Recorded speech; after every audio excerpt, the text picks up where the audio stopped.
The first time I walked into her shop, I was looking for a dress for my cousin's wedding. The second time, I was looking for something to wear to a work dinner. The third time, I stopped lying to myself about why I was going. The shop was on a side street I would never have found without the recommendation, no storefront signage. Beyond a small brass plate beside the door that said Lena Vasquez, bespoke tailoring by appointment. Inside, it smelled like good fabric and something faintly floral, and the space was small and precise in the way of places that have been arranged by someone who thinks carefully about how things should be. Bolts of fabric along one wall, a 3-panel mirror in the corner, a work table that was immaculate, except for the current project, pinned to a dress form near the window. Lena herself was not what I'd expected, though I couldn't have told you what I had expected. She was somewhere in her early 40s, with dark hair pinned up with the unself-conscious practicality of someone who puts it up to work and forgets about it. She wore a linen apron with a pincushion on the wrist, and she had the particular physical confidence of someone who has spent decades being certain of their hands. She looked at me the way a doctor looks at a patient, not unkindly, but assessingly, gathering information before I'd said anything useful. "What do you need?" she said. Not "how can I help" or "what are you looking for?" "What do you need?" as if she expected a true answer. "A dress," I said. "For a wedding. My cousin's, in 6 weeks." She nodded slowly. "What kind of dress?" "I don't know exactly. Something that fits." I heard how that sounded. I mean, I've been buying things off the rack for years, and they're always almost right and never quite right, and I thought maybe something made for your body specifically, she said. "Yes." She looked at me for another moment. "Take off your jacket," she said. "Let me see what we're working with." The measuring was its own education. She worked with a cloth tape measure and a quiet efficiency that transformed what could have been clinical into something else, something attentive, something that treated the specific dimensions of my body as information worth having rather than numbers to be managed. She measured everything: shoulders, bust, waist, hips, the distance from my shoulder to my waist, from my waist to where I wanted a hem to fall. She measured the circumference of my upper arm, which no garment I had ever bought had accounted for, and which had been a source of silent frustration for longer than I wanted to admit. "You're not a standard size," she said, making notes on a small pad. "I know," I said. "I'm sort of between things." "Everyone is between things," she said. "That's why standard sizes are a fiction." She made another note. "You carry your tension in your upper back. Did you know that?" I turned my head to look at her, which was difficult as she was currently behind me, with the tape measure across my shoulder blades. "Someone else told me something like that recently," I said, thinking of Seth and the cedar room and the knot that had finally let go. "It shows in how clothes hang," she said. "You round forward slightly, not dramatically. Most people wouldn't notice, but it means the back of everything you buy pulls." She stepped around to face me. "We'll account for it." The matter-of-factness of it, "we'll account for it," landed somewhere unexpected. Not the rounding forward, which I knew. The "will account for it." The simple practical acceptance of a body as it actually was rather than as it was supposed to be. She pinned the toil, the first draft in cheap cotton, to establish the shape before cutting the real fabric. 3 weeks later, I stood on a low platform in front of the 3-panel mirror while she worked around me. And this was different from the measuring in ways I hadn't anticipated. The measuring had been information gathering. The pinning was construction. She was building something, adjusting it in real time against my actual body, and the process required her to be continuously, specifically present with the way I was shaped.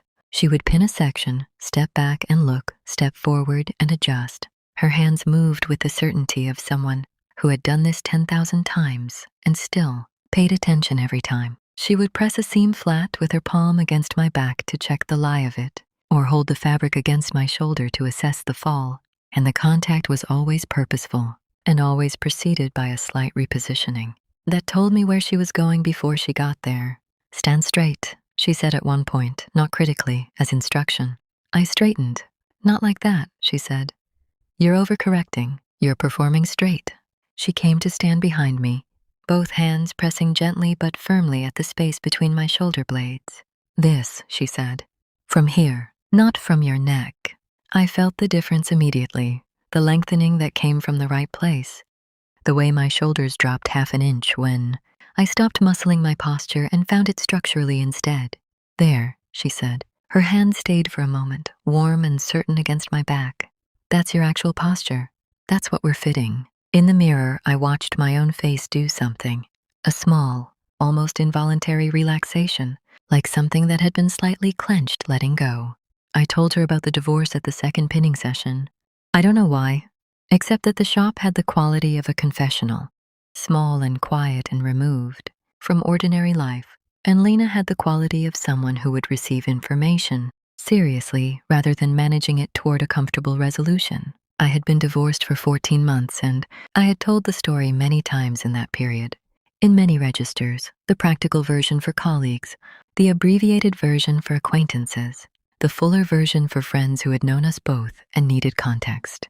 I had not told the version that was simply true. My husband, I said while she was working on the side seam, used to buy me clothes. She glanced up briefly, went back to the seam. He had very specific ideas about how I should look, I said. Not aggressively. He wasn't controlling about it exactly. He just had a clear picture, and I fit myself into it. For 9 years, I dressed for the picture he had of me rather than anything else. And now, she said, now I don't know what I actually look like, I said. When I'm just me, without the picture. She sat back on her heels and looked up at me with an expression that was direct and not unkind. That's what you're here for, she said. Not the dress. I looked at her in the mirror. No, I said. Not just the dress. She nodded once, as if that settled something, and went back to the seam. The finished dress took 4 sessions. By the 3rd, I had stopped thinking of the appointments as errands and started thinking of them as, I didn't have a word for it, something I moved toward rather than through. Lena was not warm in the conventional sense. She didn't ask about my week or offer reassurance or perform the social rituals of friendliness. She was present and precise and honest, which turned out to be rarer and more valuable than warmth. She told me when something wasn't working. She told me when I was holding myself wrong. She told me when a choice I'd suggested would not serve me. And she was always right, and she said it without apology and without cruelty. And I found I was ravenous for that particular combination. At the 3rd session, she was working on the neckline, when she paused and looked at me in the mirror with the assessing expression I had come to recognize. You've changed how you stand, she said. Have I? Since the first appointment. She tilted her head slightly. You take up more space, not dramatically, but you're not apologizing for your width anymore. I looked at myself in the mirror. I had been looking at myself in this mirror for 3 sessions now, which was more sustained self-observation than I had practiced in years. My husband had always been the one with opinions about my appearance, and I had gradually stopped forming my own. Standing here in this mirror, in this small, precise shop, I had slowly and without entirely noticing been developing something like a point of view about my own face, my own shape, the particular way I occupied a room. I've been working on it, I said.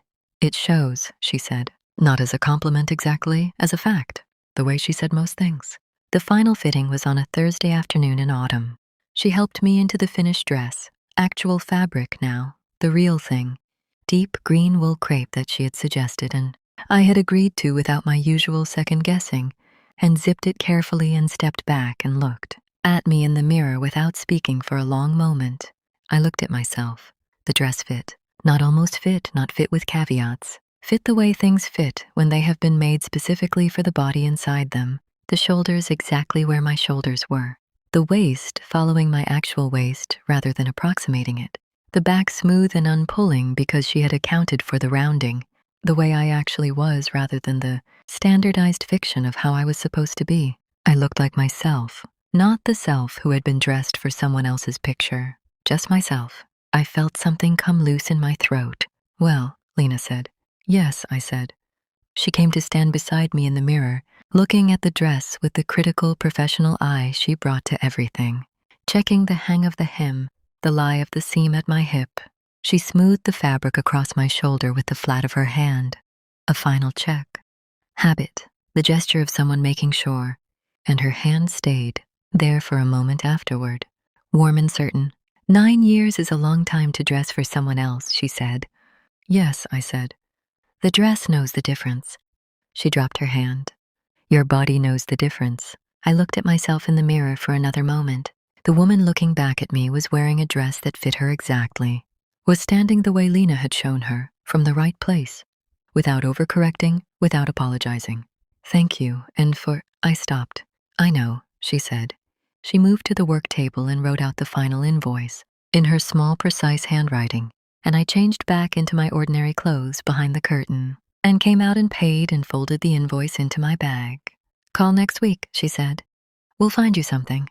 I walked out into the autumn afternoon and stood on the side street for a moment in the thin gold light, the dress bag over my arm, feeling the particular satisfaction of something made correctly, made to fit the thing it was made for, with no approximation, no apology, no almost. I thought about 9 years of almost. I thought about the woman in the mirror, who had stood without apologizing for her width and been measured by someone, who treated the specific dimensions of her body as information worth having.